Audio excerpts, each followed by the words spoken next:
I was born in 1985, and the games I played growing up had a huge impact on what I wanted to do in life and what I like to play now. Games of the 90s and early 2000s really molded my gamer brain, and it's fun to look back on what influenced me. So I put together a list, and these are the 10 games that I remember playing the most during the first 20 years of my life.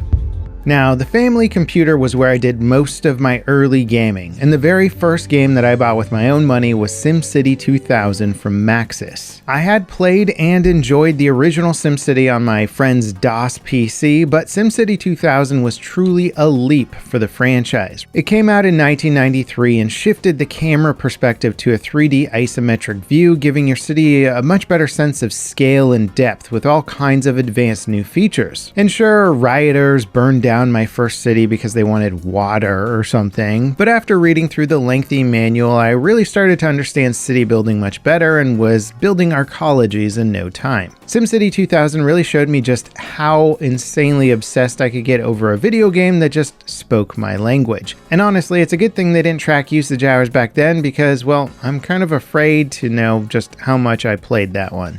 Now, before we get to the next game that really was a staple of my childhood, first a quick word from today's sponsor. I like nice things. It's always great when you find a brand or a product that's well built and kind of speaks to your style or the things you like. But of course, the nicer products often charge a premium. Lucky for me, I found Bespoke Post that offers me a really high-end box of awesome products at a fraction of the cost. Every month, they introduce their members to cool new products based on a preference quiz that they fill out. This month, I picked up a bare bones field hatchet for cutting away at branches and trees that are bound to fall this winter. I got a cool, really lightweight camping chair that packs down smaller than a shoebox. It's really cool and nice and lightweight for doing some camping. And I got this cool stealth package that comes with the Penultimate, which is a pen, ruler, screwdriver, touchscreen stylus, and a level all built into one. Each box of awesome has around $70 worth of items, but it'll cost you only a fraction of the price. And you get to preview the boxes each month before they ship and decide if you want to keep it, swap it, or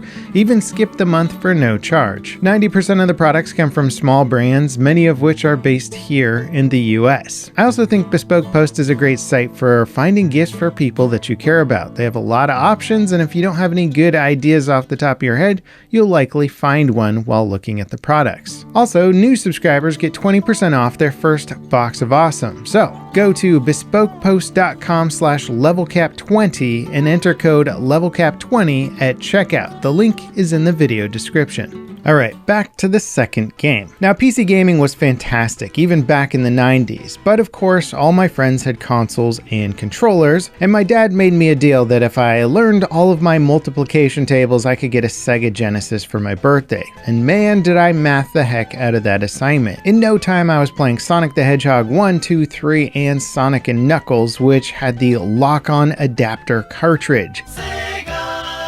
Sega was a really cool platform. You literally connected games together to create more powerful games. Now, Sonic was basically Sega's response to Mario, and it was like Mario for kids with ADHD. You didn't plod across the screen, you shot across it at insane speeds. And the music wasn't calming or cute. It was jazzy, vibrant, and it got your heart racing. Sonic was kind of like the anti-Mario, and it worked for me. And I particularly remember the ending of Sonic 2 being epic, with the Mecha Sonic fight and the fall to Earth with Tails saving the day in his biplane. Those were some good times for sure.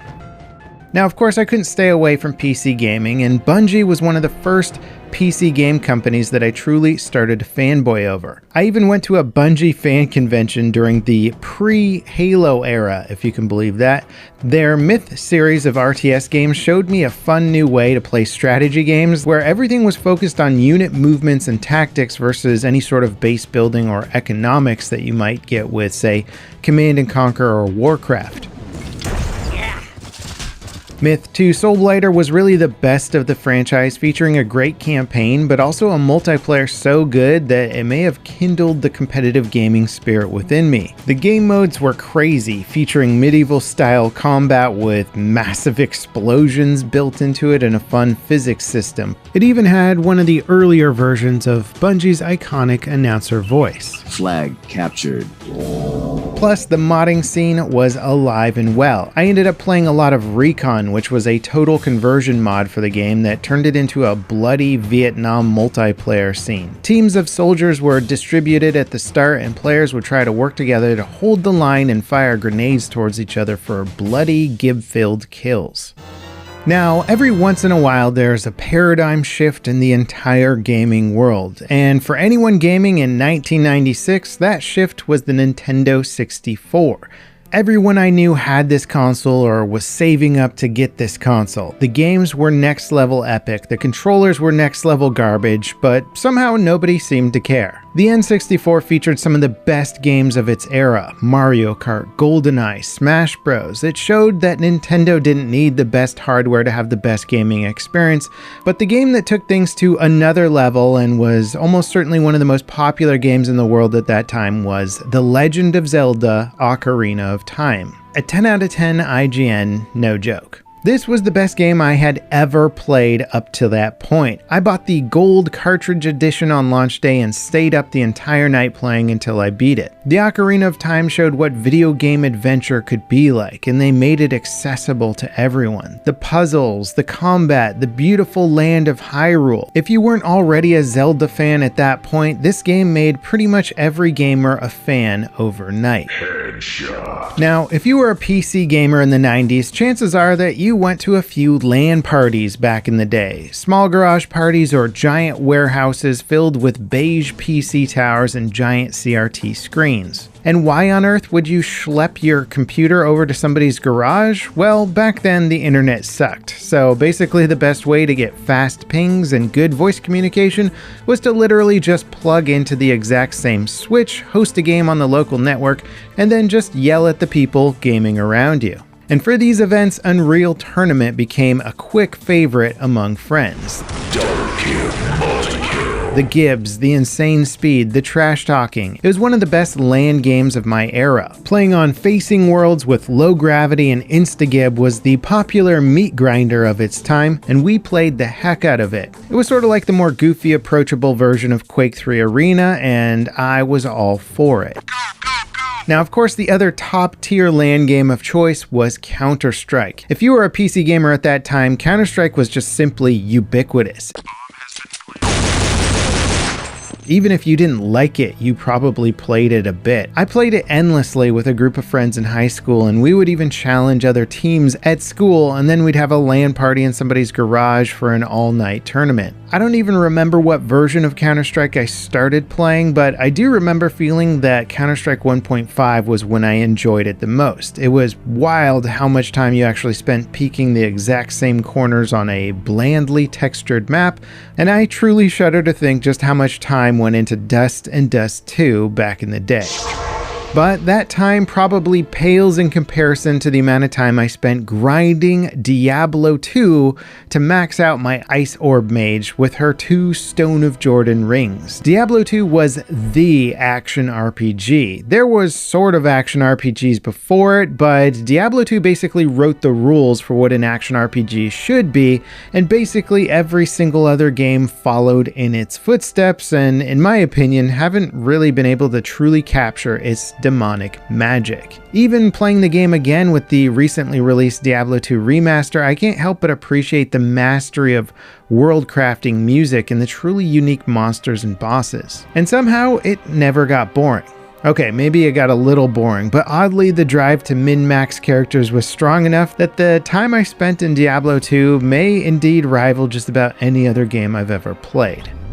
Now, circling all the way back around to Bungie, of course the game franchise that put this studio on the world map was Halo Combat Evolved. It was the reason to buy an Xbox, and boy did people buy that console just for the sheer purpose of playing Halo. Now, obviously, the main campaign was a blast and super iconic, cementing characters like Master Chief and Cortana into gaming history. But really, the network play and 4-player split screen ushered in a weirdly popular era of console LAN gaming. Grab your Xbox 4 controllers and find the biggest TV you can, because we're playing 16-player Halo at Steven's house tonight. Even looking back on it now, it's kind of wild to think that we thought this was quality gaming, but to be honest, Halo was so darn good that it warranted trying to play the game and make out your targets on a small corner of a CRT TV. The stunning vehicle physics and modern arena gameplay felt like a true evolution of the FPS genre, hence the name Combat Evolved.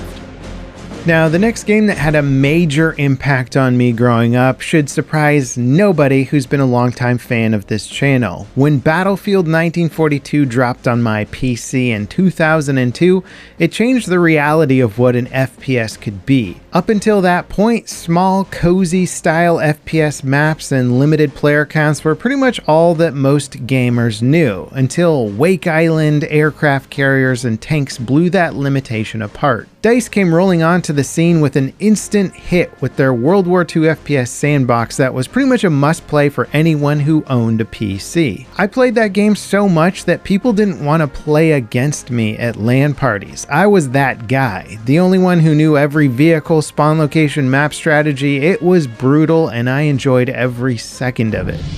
Now, the last game on my list, while not necessarily my favorite, still represents a paradigm shift in gaming for everyone I knew, and that was World of Warcraft. Now, much like most of Blizzard's games, WoW wasn't really a new concept or like the first MMO to do large-scale raids and parties, but it did do it better and make it more accessible to everyone. I don't think there was a PC gamer at that time that didn't play WoW, and even though MMORPGs didn't become my go-to gaming experience in the long run, I of course sunk thousands of hours into it. It was just so engrossing. Plus, if all your friends are playing one single game, you kind of just have to play that game if you want to play with them. Now, of course, I got bored of the standard quest grinding, so I ended up starting an all-stealth guild and just ended up trolling people endlessly until I got bored. And ultimately, I ended up burning out on World of Warcraft well before more DLC content was added, but it still holds a special place in my heart, mostly because it was just a weird time in gaming where everyone you knew just seemed to be playing the exact same game.